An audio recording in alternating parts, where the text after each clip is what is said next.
What if the very ceremony designed to unite a monarchy instead became the center of its most talked-about rift? In recent months, a wave of headlines has claimed that Prince William has quietly made a decision that would reshape royal history, banning Camilla the Queen from any coronation tied to his own future reign. The claim sounds explosive, almost impossible to imagine, given how carefully the royal family has spent decades constructing an image of unity and continuity. But before accepting such a dramatic narrative as confirmed truth, it is worth asking what has actually been reported, what remains speculation, and what history reveals about how coronation, succession, and family tension have long been intertwined within the House of Windsor. This is not simply a story about one alleged declaration. It is a story about loyalty, image, public memory, and the quiet negotiations that shape a monarchy built to outlast any single controversy. To understand why such a rumor could spread so quickly, it helps to revisit how Camilla's own position within the royal family evolved over time.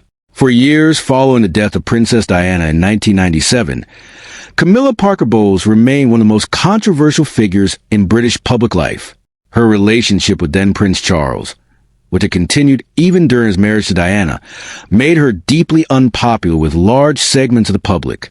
Biographer Sally Bedell Smith, in her book Prince Charles, The Passions and Paradoxes of an Improbable Life, documented how painstakingly Charles and his advisors worked to rehabilitate Camilla's public image over nearly 2 decades, gradually introducing her into royal duties, until her presence beside him became normalized rather than scandalous. That slow rehabilitation reached a major milestone in 2005, when Charles and Camilla married in a civil ceremony at Windsor Guildhall, followed by a service of prayer and dedication at St. George's Chapel. Even then, questions lingered about what formal role Camilla would eventually hold should Charles become king. It was not until 2022, in a statement issued for Queen Elizabeth II Platinum Jubilee, that the late Queen publicly expressed her wish that Camilla be known as Queen Consort once Charles ascended the throne. This statement, widely reported by the BBC and covered extensively by royal correspondents including Camilla Tominey and Robert Hardman, effectively settled a debate that had lingered for years. That royal endorsement mattered enormously. When Charles became king in September 2022 following his mother's death, and was formally crowned in May 2023 at Westminster Abbey, Camilla was crowned alongside him, later referred to simply as Queen. Royal historians drew comparisons to the coronation of Queen Elizabeth, the Queen Mother, alongside King George VI in 1937, another moment where a monarch's spouse received full ceremonial recognition despite years of earlier public hesitation. The parallel offered reassurance that royal history often follows patterns of gradual acceptance rather than sudden rupture. Given that Camilla's position was already formally established through an official, documented coronation in 2023, the claim that William has declared her banned from a future ceremony invites serious scrutiny. No verified statement, palace communication, or documented interview exists in which William has made such a declaration. Correspondents who closely follow Kensington Palace, including journalists at the Times and the Telegraph, have reported no formal move by William to exclude Camilla from future royal ceremonies. What does exist, however, is a broader and more nuanced conversation about how William envisions a monarchy's future shape, and how his approach may differ meaningfully from his father's. This distinction matters.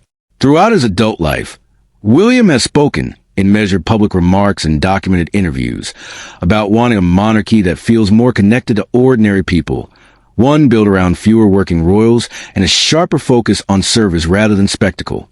Biographer Robert Lacey has described William as someone deeply shaped by witnessing the intense scrutiny his mother endured, pushing him toward a more cautious, protective approach to public life for himself and his own family. This preference for a leaner, more modern monarchy has occasionally been interpreted, sometimes unfairly, as friction with the more traditional, expansive style associated with his father's reign.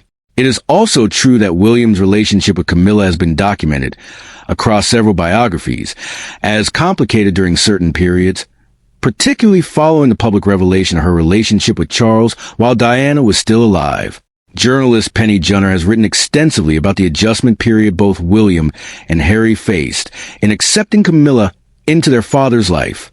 Yet more recent reporting, including coverage of joint public appearances and family gatherings at Sandringham, suggests a working relationship has developed over the years, even if it may lack the closeness some observers once hoped for.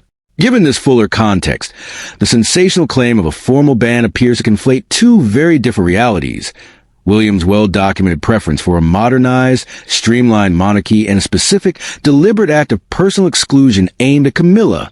There's an important difference between a future king potentially adjusting ceremonial tradition when his own coronation eventually occurs, likely decades away, and actively declaring a family member unwelcome. Coronation planning for any future monarch is governed primarily by constitutional protocol, involvement from the Church of England, and centuries of established precedent, not simply by one individual's personal preference. It is worth remembering that British coronations are shaped by traditions dating back to the crowning of King Edgar in 973, with each subsequent monarch adapting select elements while preserving the ceremony's foundational structure. Camilla's role as queen alongside Charles was itself the product of careful, incremental change, unfolding over nearly 2 decades, rather than a sudden royal decree. This history illustrates how the monarchy generally evolves through patient adjustment rather than abrupt declarations, making the idea of a sudden, unilateral ban feel inconsistent with how these institutions typically function. That said, public fascination with this narrative reveals something genuine about how audiences continue to project unresolved emotional tension from Diana's era onto the current generation of royals. The idea that William might seek symbolic distance from Camilla resonates because it echoes long-standing public sympathy for his mother, alongside a lingering sentiment among some observers that Camilla's elevation came at Diana's expense. This emotional undercurrent, more than any confirmed statement from William himself, appears to be driving much of the speculation currently circulating across social media and tabloid coverage. Meanwhile, credible royal reporting continues to focus on more grounded developments, including William's expanding public responsibilities as Prince of Wales, his increasing engagements alongside Catherine, and his gradual, visible preparation for eventual kingship. The BBC's documented coverage of the 2023 coronation offered rare insight into how meticulously such ceremonies are planned, involving government officials, religious leaders, and constitutional experts, leaving little practical room for any single royal figure to unilaterally reshape future proceedings through personal decision alone. There is also the matter of public perception management, something the modern monarchy have become increasingly attentive to since the aftermath of Diana's death. Royal historians note that both Charles and William have, at different points, emphasized the importance of projecting stability, especially following periods of intense media scrutiny surrounding Prince Harry and Meghan's departure from royal duties. Introducing fresh controversy around Camilla, without any documented justification, would run counter to the very image of calm continuity the palace has worked to rebuild. This context makes an unconfirmed, dramatic declaration seem even less plausible when measured against known royal communication strategies. As with many viral royal stories, the truth lies not in a singular dramatic confirmation, but in the layered, evolving relationships within a family living under constant public observation. William's vision for a modernized monarchy is real, well-documented, and consistent with statements he has made over many years. But it does not equate to a declared ban against Camilla, nor does existing evidence support such a claim. Instead, it reflects an ongoing, deeply human negotiation between preserving tradition and adapting to a changing world.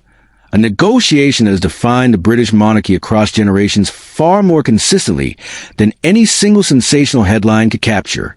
In the end, what remains most striking is not whether such a ban truly exists, but how deeply the public still longs to understand the private currents beneath a family whose personal history has, for decades, unfolded so visibly before the world.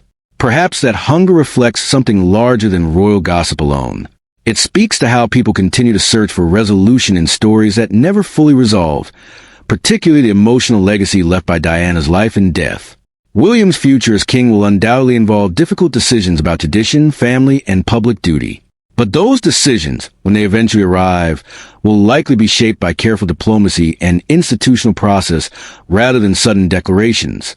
Until then, the most honest conclusion may simply be this: some stories captivate us not because they are fully true, but because they touch something we have never stopped wanting to understand.